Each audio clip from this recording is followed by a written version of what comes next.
Type of grape juice, ఒక ఉసిరికాయ, కొంచెం అల్లం, కొంచెం ఎండు ద్రాక్ష, కొన్ని పొడవు ద్రాక్షలు ఉంటాయి, విత్తనం లేని ద్రాక్షలు, ఇవి విత్తనమే ఉండదు. దీన్ని ఉడికించి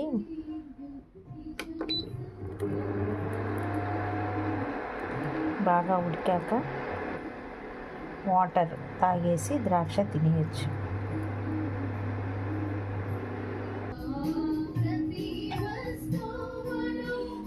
మంచి అల్లం ఫ్లేవర్తో గ్రేప్ జ్యూస్.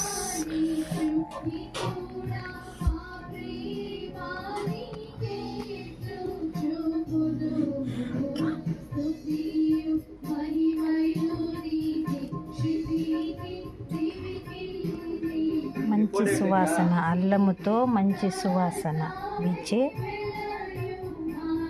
Grape juice.